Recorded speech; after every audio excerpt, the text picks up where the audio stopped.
The silverware trembled in my hand as my sister's words cut through the Christmas dinner conversation. "It's just so sad that some people never reach their potential," Olivia said, her eyes sliding toward me with practiced pity. "Catherine, maybe you should ask Mr. Townsend about openings in the mail room. At least it's a real company." Mr. Townsend, Olivia's boss and dinner guest, chuckled on cue, wine sloshing in his crystal glass. The sound of their shared laughter seemed to amplify as the blood rushed to my ears. I felt my chest constrict as I watched my parents exchange that look, the one that carried 17 years of disappointment since I'd abandoned the family plan. My phone vibrated silently in my pocket. The fourth urgent message from the board about tomorrow's acquisition. The one that would make or break Townsend's career. The one that only required my signature. "My name is Catherine, and I'm 32 years old. This is the story of how I stopped hiding my success from the family that defined me by my failures." I hadn't planned to reveal anything tonight. For 5 years, I'd maintained the careful illusion of mediocrity, the modest teaching job, the struggling apartment, the second-hand Honda. All while building Summit Enterprises into a global powerhouse that had quietly acquired Townsend's company through a subsidiary last quarter, finalizing the full merger just over a year ago. "The garage is all ready for you, Kathy," my mother announced, breaking into my thoughts. "We put a space heater out there since Amanda needs the guest room. She's pregnant, you know, as if pregnancy ranked higher than basic hospitality." The table fell silent, relatives pretending not to listen while catching every word. This was their annual entertainment, watching Catherine get put in her place. "The garage," I said, keeping my voice neutral despite the December chill already seeping through the windows. "Don't be dramatic," Mom said, passing the cranberry sauce without looking at me. "There's a heater, and it's not like you're not used to modest accommodations."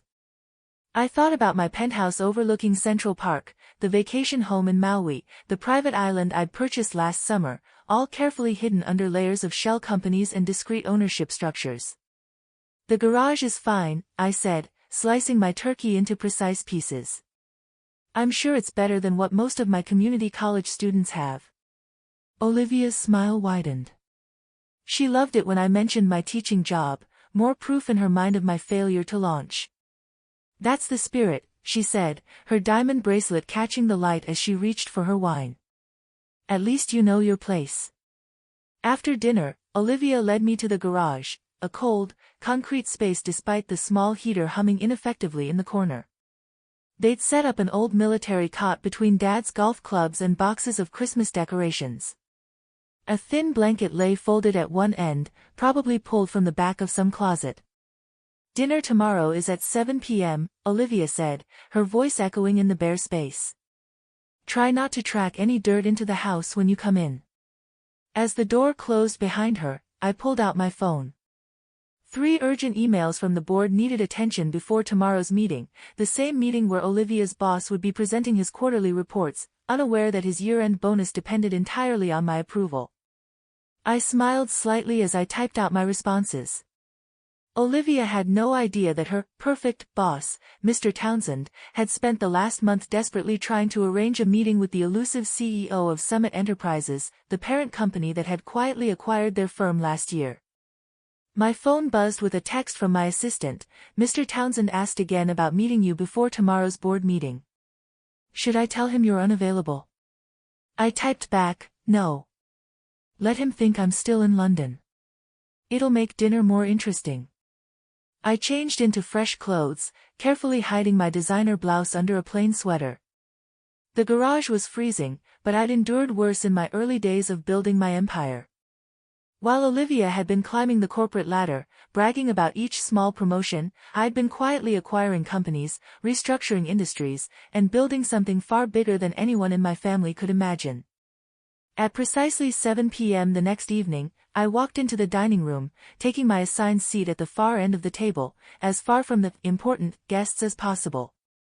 Olivia sat near the head, next to Mr. Townsend and his wife, laughing at something he'd said. "Catherine," Dad called out, "Olivia was just telling us about her latest promotion, Junior Vice President of Operations. Isn't that wonderful?" I nodded, accepting the plate of turkey being passed my way. Congratulations, Liv. Summit Enterprises must be impressed with your work. Mr. Townsend smiled broadly. She's one of our rising stars. The merger with Summit last year has opened up so many opportunities for talented people like Olivia. The merger? Mom sighed happily. We were so worried when we heard Summit had bought the company, but it's turned out wonderfully, though no one seems to know much about Summit's CEO. Very mysterious, isn't it? Olivia leaned forward, eager to share her insider knowledge. Apparently, she's this reclusive billionaire who never appears in public. Some say she lives in London. Others think she's in Tokyo. No one at our level has ever met her. I took a sip of wine to hide my smile. If they only knew that the mysterious CEO they were gossiping about was sitting at the end of their table, banished to sleep in their garage. I heard she's brilliant, Mr. Townsend offered. Transformed at least 12 major companies in the last 5 years. Built Summit from nothing. Well, Olivia said dismissively, she can't be that brilliant if she's hiding from everyone. Probably some trust fund baby who got lucky. Just then, Mr. Townsend's phone buzzed. He glanced at it, his face turning slightly pale. Excuse me, I need to take this. He stepped into the hallway, but his voice carried clearly into the dining room. Yes. Yes, I have those reports ready for tomorrow's board meeting. No, I haven't been able to reach Ms. CEO yet. Yes, I understand how important, she's still in London. Mr. Townsend returned to the table, looking flustered, his earlier confidence diminished. Olivia, ever eager to impress, immediately launched into another story about her recent achievements. I just restructured our entire operations department, she boasted, cutting her turkey into precise pieces. Saved the company millions. I checked my phone under the table, pulling up the actual report from that project. Olivia had indeed made changes that had cost the company nearly $3 million in inefficiencies. I'd been watching the numbers tank for weeks, waiting for the right moment to address it. As CEO, I received daily updates on all major departmental changes, especially those led by executives like my sister. More wine, Catherine? Mom offered, probably hoping to keep me quiet during Olivia's moment of glory. Though maybe you should stick to water, given your financial situation. Olivia snickered. Yes, community college teachers should really watch their spending. Mr. Townsend's phone buzzed again. This time, when he checked it, his face went completely white. I need to make another call. Urgent business. As he hurried from the room, I could hear him practically begging into his phone. Please, just 5 minutes with Ms. CEO. The board meeting tomorrow, I'd instructed my assistant to start sending him a series of increasingly urgent messages about tomorrow's meeting. A little cruel, perhaps, but after years of watching Olivia lord her position over me, I felt entitled to some theatrical justice. Speaking of business, Uncle James chimed in, did you all hear about Summit's latest acquisition? They just bought out Richardson Global for $12 billion. Olivia sat up straighter. Really? That's one of our biggest competitors. A hostile takeover, Aunt Margaret added.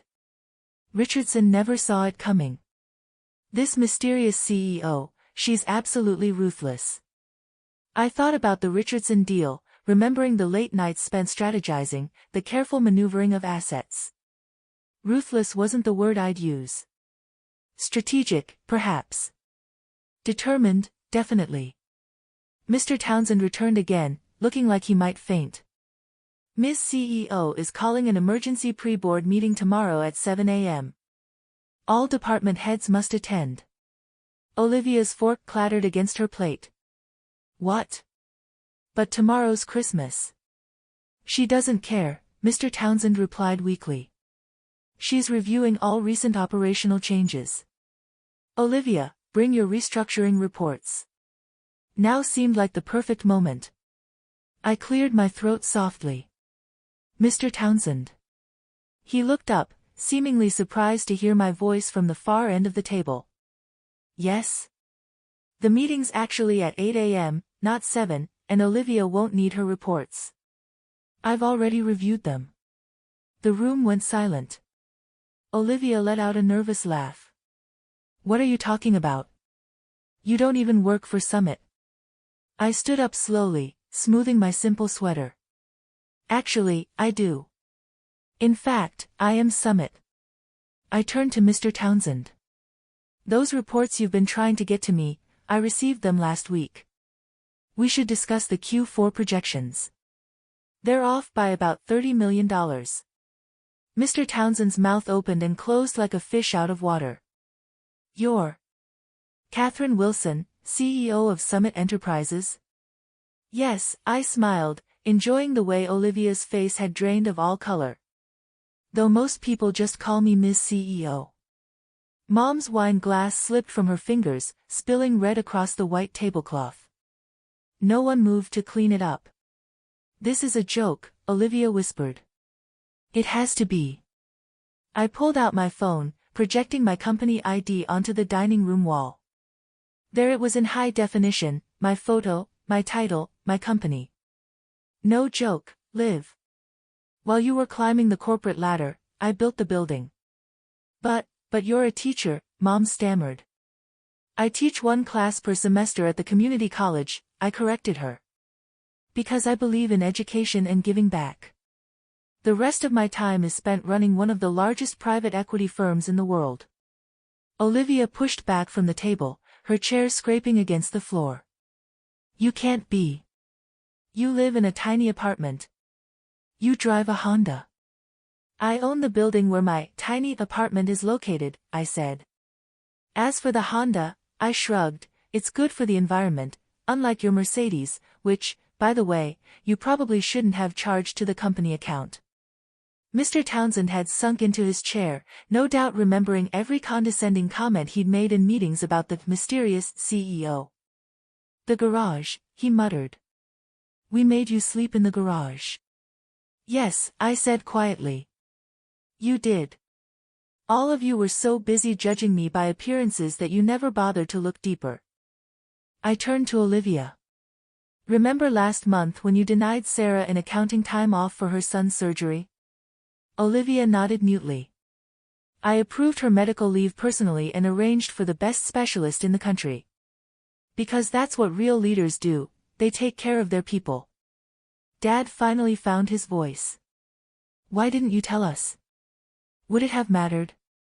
I asked, meeting his eyes. Would you have treated me any differently if I hadn't been successful on your terms? This family measures worth by brand names and bank accounts. I wanted to build something meaningful. I turned to Mr. Townsend. The board meeting tomorrow will proceed as scheduled. We'll be discussing the operational restructuring that cost us $3 million, among other things. My eyes shifted to Olivia. I suggest everyone comes prepared. You're going to fire me, Olivia whispered. No, I replied, gathering my belongings. I'm going to do what I should have done years ago, hold you accountable. Success isn't about titles or corner offices. It's about integrity, innovation, and actual results. I headed toward the garage to collect my bag. Behind me, I could hear the chaos erupting, Mom's protests, Olivia's denials, Mr. Townsend's frantic phone calls. One more thing, I said, pausing at the door. I won't be sleeping in the garage tonight. I have a suite at the Four Seasons, which I own, by the way. Merry Christmas. As I drove away in my environmentally friendly Honda, my phone buzzed with messages from family members, apologies, explanations, attempts to rewrite history. I ignored them all. The next morning, I sat at the head of the boardroom table in Summit's headquarters, watching as Olivia and Mr. Townsend filed in with the other executives. Gone was my sister's smug superiority, replaced by something that looked remarkably like respect.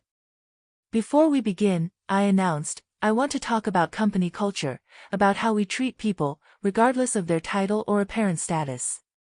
Because success isn't just about profits. It's about character. Olivia wouldn't meet my eyes, but I saw her taking notes for the first time in her career. Sometimes, the best revenge isn't about getting even. It's about showing people that their judgment of you never mattered in the first place.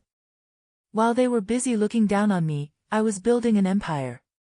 And as for next Christmas, I think I'll host it at my place, all 15,000 square feet of it.